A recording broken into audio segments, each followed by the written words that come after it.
నమస్తే ప్రియబంధు. మొన్న కేంద్ర ప్రభుత్వం ప్రవేశపెట్టినటువంటి బడ్జెట్ చూశాం కదా.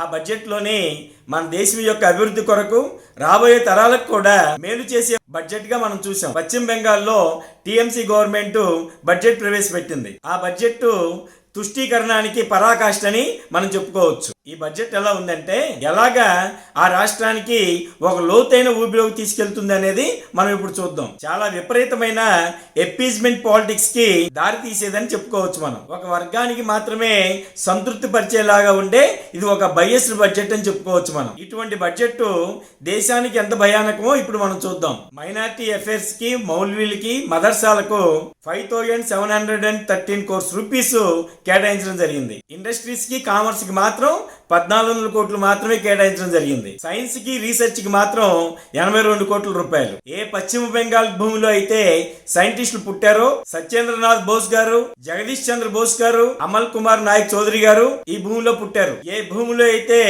అద్భుతమైన సైంటిస్టులు పుట్టారో అక్కడ సైన్స్ అండ్ టెక్నాలజీకి మాత్రం 82 కోట్ల రూపాయలు కేటాయించారు. మా మాటి మానుష్ అనే స్లోగన్ తో ఆవిడ చీఫ్ మినిస్టర్ అయింది. కానీ మౌల్వీలకి, మదర్సాలకి, మసీదులకు మాత్రమే తనకి తాను అంకితం చేసుకుంటుంది. ఆవిడ మమత అంతా కూడా తుష్టీకరణానికి, సోకాల్డ్ మైనారిటీస్ కి ఇవ్వడానికి దారిపోస్తుంది. ఆవిడ ఇండి గడిబంధంలో ఉన్నటువంటి ప్రతిపక్షాలు అందరూ కూడా ఒక స్లోగన్ చెప్తూ ఉంటారు.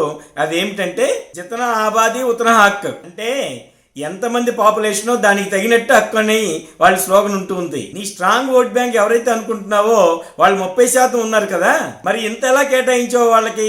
మమతా బెనర్జీకి ముందు ఉన్న బెంగాల్ చీఫ్ మినిస్టర్ బుద్ధదేవ్ భట్టాచార్య ఆయన మదర్సాల గురించి, ముస్లింల గురించి ఓ విషయం చెప్పారు. ఆయన అన్రికగ్నైజ్డ్ మదర్సాలు కొన్ని యాంటీ నేషనల్ కార్యక్రమాలు చేస్తున్నాయని చెప్పారు. ఆయన చాలా మదర్సాలు ఐఎస్ఐ సెంటర్స్ కింద కూడా మారిపోయి ఉన్నాయి, అంటే పాకిస్తాన్ ఆధ్వర్యంలో అవి పనిచేస్తున్నాయని చెప్పారు. ఆయన ఎక్కువ మోతాదులోని ఈ ఐఎస్ఐ సంబంధించిన మదర్సాలన్నీ కూడా బోర్డర్ ఏరియాలో పనిచేస్తున్నాయి. 2006లో రెండోసారి ఆయన చీఫ్ మినిస్టర్ అయినప్పుడు కూడా ఒక విషయం చెప్పారు. ఆయన బుద్ధదేవ్ భట్టాచార్య గారు చీఫ్ మినిస్టర్ గా ఇంటర్నల్ సెక్యూరిటీ మీటింగ్ లో ఆయన ఏం చెప్పారంటే, పాకిస్తాన్ ఐఎస్ఐ నుండి ప్రేరణ తీసుకున్నటువంటి మదర్సాలు బోర్డర్ ఏరియాలో కంప్లీట్ గా పాకిస్తాన్ ఆధ్వర్యంలో పనిచేస్తూ దేశ విరుద్ధమైన కార్యకలాపాల్లో వాళ్ళు భాగం వహిస్తున్నారు అని చెప్పారు. ఆయన నీకు ముందు చీఫ్ మినిస్టర్ భట్టాచార్య గారు ఈ విషయం చెప్పినా కూడా నువ్వు మదర్సాలను పోషిస్తున్నావంటే దాని అర్థం ఏమిటి? సుమారు 87 ముస్లిం జాతుల్లో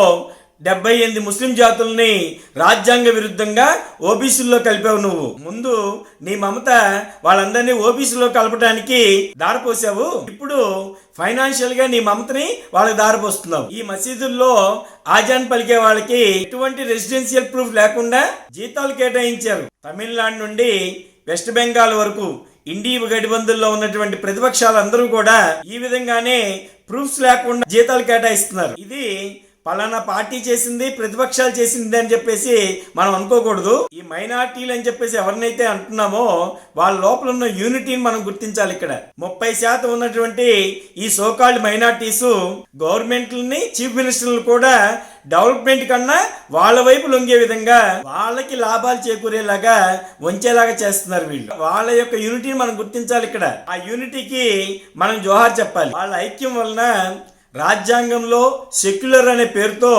వాళ్ళన్నీ కూడా సాధించుకుంటున్నారు. మా యొక్క ఐక్యము ఎంతటి గవర్నమెంట్ అయినా లొంగ తీసుకొనగలమనే సందేశాన్ని వాళ్ళు ఇచ్చారు. వంచినోడు ఉండాలి కానీ ప్రపంచమే మాకు వంగుతుంది అని చెప్పేసి ఆ సిద్ధాంతాన్ని వాళ్ళు ఫాలో అవుతున్నారు. మనం హిందువులమి మనం ఏ సిద్ధాంతాన్ని ఫాలో అవుతున్నామంటే మాలో మేము కొట్టుకొని ఈ ప్రపంచాన్ని నవ్వించగలం అనే సిద్ధాంతాన్ని హిందూ ఫాలో అవుతున్నాడు. మన హిందువులు మాత్రం సౌత్ నార్త్ అని గొడవ పెట్టుకోవాలి, నలుపు తెలుపు అని గొడవ పెట్టుకోవాలి, రాష్ట్రాల మధ్యలో గొడవ పెట్టుకోవాలా, నీ రాష్ట్రం వేరు నా రాష్ట్రం వేరని భాషల మధ్య కూడా మనం గొడవ పెట్టుకోవాలి, ఇంకా జాతులనే భేదంలో కూడా మనం విభజించిపోవాలి.